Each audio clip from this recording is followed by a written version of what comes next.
Every AI consultant who walks into your business is going to skip a step, and most of them don't even know they're skipping it.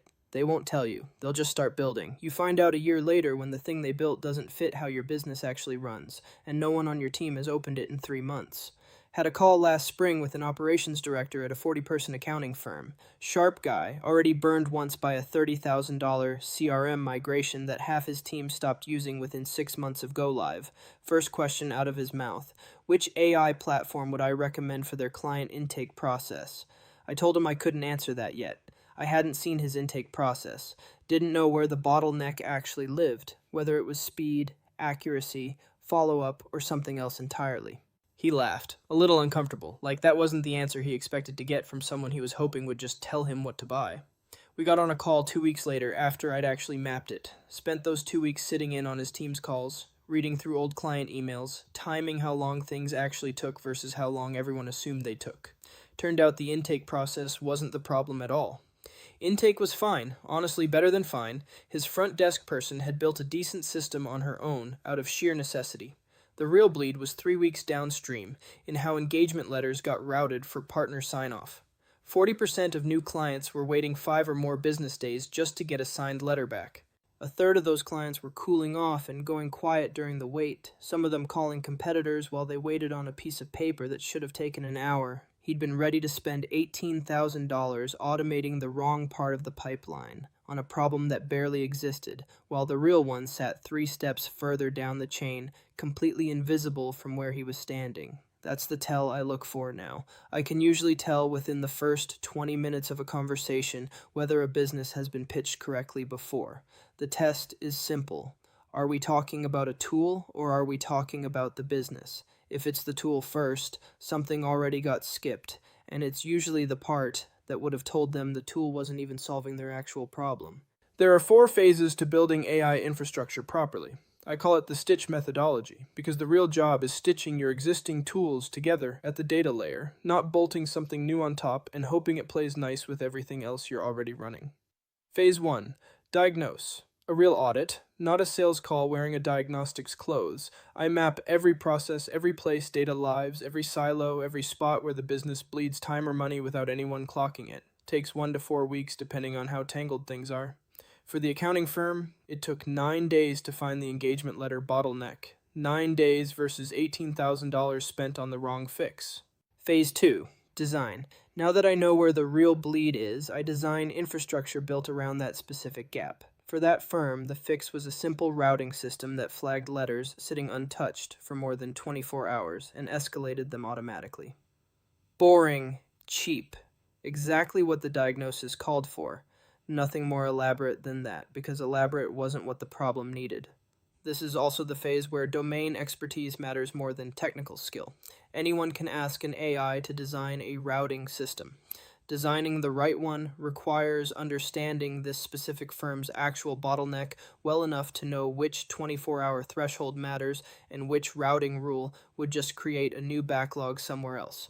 That's a business judgment call wearing a technical costume, and it's exactly why design can't get outsourced to the tool itself. A more aggressive threshold, say 4 hours instead of 24, would have looked more impressive in a sales pitch and created a new problem for that firm almost immediately. Partners travel, sit in client meetings, take days off. A 4-hour escalation would have flooded the wrong people with alerts about letters that weren't actually stuck yet, just waiting on someone who was in a meeting. 24 hours was the right number because it matched how partners at that specific firm actually worked, not because it was the number that demoed best. Phase 3. Build. This is the part everyone wants to jump to on day 1. It's also worth almost nothing without phases 1 and 2 behind it. A gorgeous, well-built tool that solves the wrong problem is still the wrong problem, just a more expensive version of it, with a nicer interface and a longer onboarding call. Phase 4. Transfer. You own what gets built. I teach the team to run it, direct it, be the architects instead of staying dependent on me to keep it running. That accounting firm's ops director runs the whole system himself now. Doesn't need me in the loop for day-to-day operation. If you still need the consultant in there forever just to keep the lights on, what you bought was a subscription with extra steps and a bigger invoice attached to it. Here's what Phase 4 actually looks like when it's done right. Because you own it sounds nice in a pitch and means almost nothing until you see it in practice. 3 weeks after the routing system went live, I sat down with the ops director and 2 of his team leads and ran a real training session, screen recorded. A written playbook they could hand to a new hire 6 months later, with me nowhere in the room. They asked questions, I answered them, then made them answer the next one themselves while I watched. By the end of that session, if the system broke on a Tuesday, someone on that team could diagnose why without calling me first. That's the actual bar for transfer. Can your team fix it, adjust it, and explain it to someone new without dialing my number?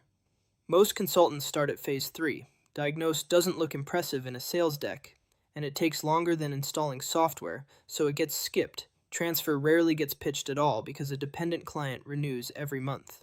Skipping either one is how most AI projects inside service businesses quietly die within a year, buried under a subscription no one remembers approving. I learned this the expensive way myself early on. Built something for a client before I'd properly mapped how her team actually worked day to day.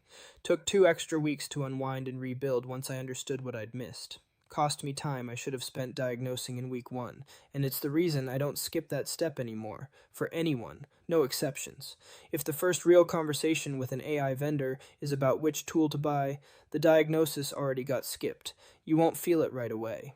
You'll feel it 6 months from now, when the tool that got built doesn't touch the thing that was actually costing you money, and you're back to square one with less budget to fix it properly. The build is the easy part. Anyone can install software and configure a workflow. What you're actually paying for, done right, is the diagnosis that tells you what to build and why it's that specific thing, and nothing else. The 9 days that save you from the $18,000 mistake every time, not just the one time it happens to get caught. If you can't run what gets built without that consultant permanently on retainer, you didn't buy infrastructure. You bought dependency, dressed up with a nicer name, and a monthly invoice that renews whether the system's actually helping you or not. More vendors are going to flood this space over the next year, and almost all of them will sell tools, not diagnoses, because tools demo well and close fast. The businesses that ask for the diagnosis first, every single time, no exceptions, are the ones still running their systems in 3 years instead of paying for the next migration.